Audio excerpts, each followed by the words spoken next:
Assalamualaikum warahmatullahi wabarakatuh. Perkenalkan, nama saya Alessandro Vio Ramadan. Saya dari Fakultas Teknik dari Prodi Teknik Mesin.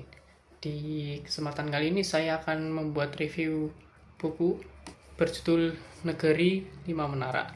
Jadi Negeri Lima Menara ini karya Ahmad Fuadi, dan novel ini adalah bagian pertama dari trilogi yang terinspirasi dari kisah nyata kehidupan penulis.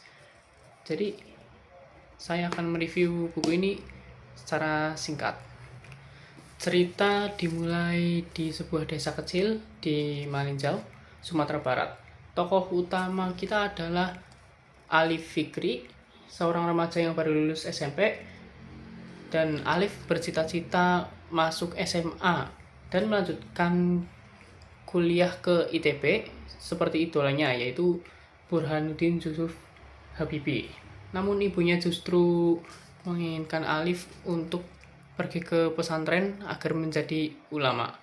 Dengan berat hati, Alif akhirnya menuruti keinginan ibunya dan berangkat ke pondok pesantren di Jawa Timur yang bernama Pondok Madani.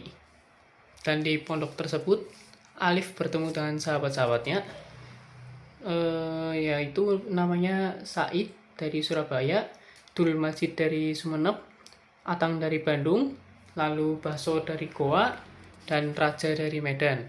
Mereka sering berkomunikasi di bawah menara masjid, dan dari situlah lahir istilah sahabat menara.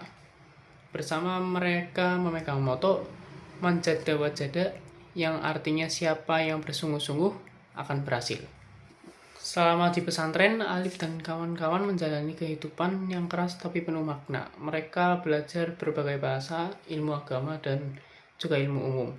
Para guru di pondok pesantrennya mendidik mereka dengan metode yang sangat modern untuk ukuran pesantren, berorientasi pada disiplin, impian, dan kerja keras. Yang menarik, meskipun mereka berasal dari latar belakang yang berbeda, mereka tetap menjunjung kebinekaan tunggal ika. Judul Negeri Lima Menara ini merujuk pada impian masing-masing dari mereka yang ingin pergi ke berbagai penjuru dunia. Dari menara masjid itu mereka membayangkan bisa berdiri di tempat-tempat impian mereka. Alif ingin ke Amerika, Raja ingin ke Inggris, Baso ingin ke Timur Tengah, Said ingin ke Mesir, dan lainnya. Menara menjadi simbol kekuatan mimpi dan visi masa depan. Novel ini tidak hanya soal mimpi, tapi juga menggambarkan perjuangan. Alif menghadapi keraguan, tekanan batin karena harus meninggalkan impiannya semula, hingga kehilangan sahabat. Dan bagian yang sangat menyentuh, seperti ketika salah satu sahabatnya harus pulang karena masalah keluarga.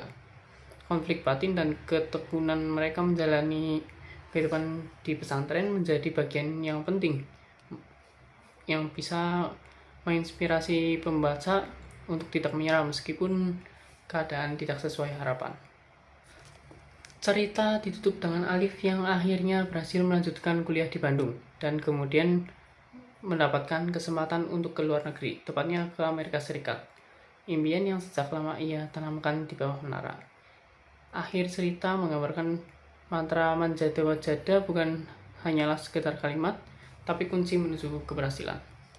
Kelebihan buku ini adalah pertama, inspirasi dan memotivasi, kedua, karakter yang kuat dan beragam, tiga, latar pesantren yang jarang diangkat, empat, bahasa yang ringan tapi berkualitas, lima, nilai religius dan nasionalisme.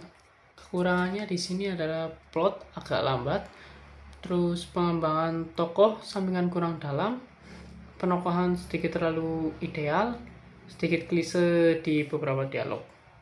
Alasan memilih buku ini yaitu karena kebetulan tugas mata untuk fakultas saya disuruh memilih Negeri Lima Menara, dan yaudah saya sekalian buat video reviewnya. Negeri Lima Menara bukan hanya soal novel remaja biasa, ini adalah kisah tentang perjuangan, semangat, dan pentingnya mimpi besar.